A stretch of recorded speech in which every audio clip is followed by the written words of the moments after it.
ఆకలికి జీర్ణక్రియ చాలా అవసరం. వందల వ్యాధులు వచ్చినా, వందల దోషాలు ప్రకోపించినా ఒక మనిషి తాలూకు జీర్ణక్రియను కనుక రక్షించగలిగితే ఆ మనిషికి మరణ భయం ఉండదు అంటుంది ఆయుర్వేదం. కాబట్టి రోజులో అన్ని సమయాల్లో కూడా అన్నం తినలేనప్పటికీ పోహాన్ని అల్పాహారంగా తీసుకోవచ్చు.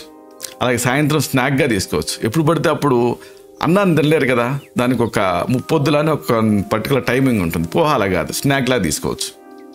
ఇది జీర్ణ వ్యవస్థని చాలా లైట్గా ఉంచుతుంది, అంటే డైజెషన్ మీద తక్కువ ఒత్తిడిని కలుగజేస్తుంది. అలాగే పొట్టొబ్బరింపు ఇలాంటి ఫీలింగ్స్ ఉండవు. కాబట్టి మీరు ఆ చిరుతిండి ఏదన్నా తినాలి అనుకున్నప్పుడు హ్యాపీగా పోహా తినొచ్చు.